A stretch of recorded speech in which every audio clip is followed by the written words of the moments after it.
First, we begin with this major news in Qatar and this Israeli strike. Of course, Qatar being one of the most important US allies in the region and home to one of the region's and America's most important military bases as well. Hassan, is it your view that the Israelis have effectively just ended America's own peace plan here?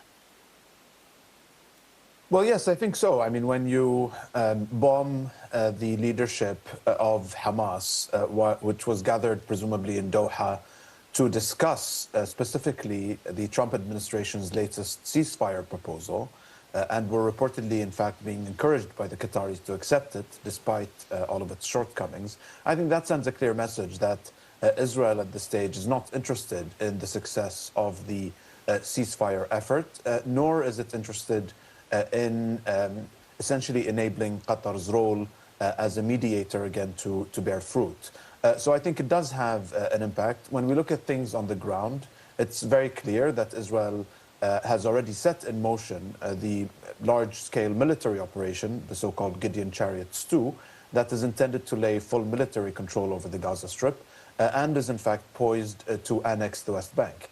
And so I think when we take all of these factors into consideration, I think it becomes quite obvious that Israel and this government under Prime Minister Benjamin Netanyahu are not really interested, I think, in the success of ceasefire negotiations. And looking at exactly what's happened on the ground, Israel insists that this was a precision strike, but it's also important to point out here that none of the senior Hamas leaders that Israel was actually targeting have been killed. So what do you believe the actual end goal was here?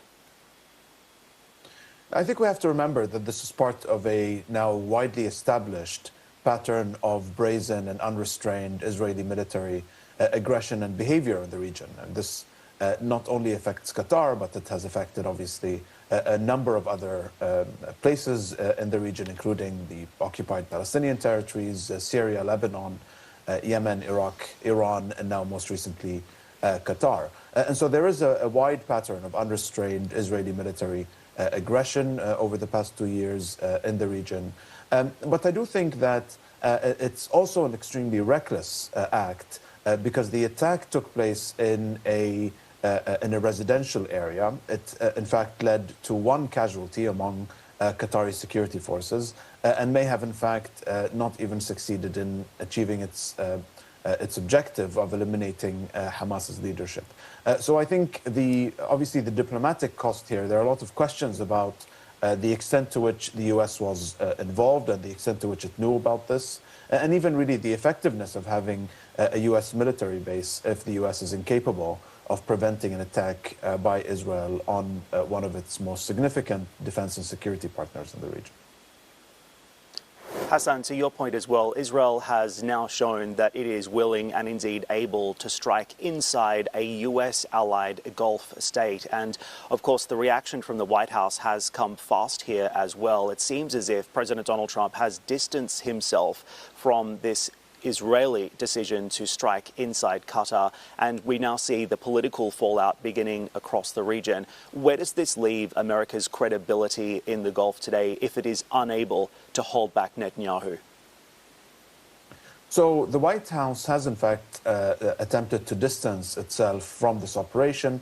I think Netanyahu has also implicitly sought to distance the United States from this operation by posting on X that this operation was carried out wholly independently by Israel and that Israel alone assumes responsibility for it. Now, the issue is that the U.S. position has already been contradicted by multiple sources.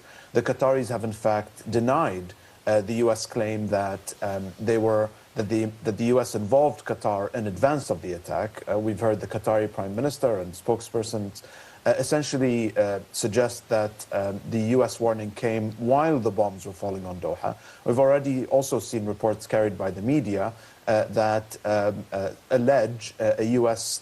green light for the operation. So in any case, at best, even if we take the White House's statement to be true, at best the United States was incapable of preventing an attack by Israel against one of its closest defense partners in the region, which hosts the forward command of CENTCOM. At worst, if these reports turn out to be true, and in fact the U.S.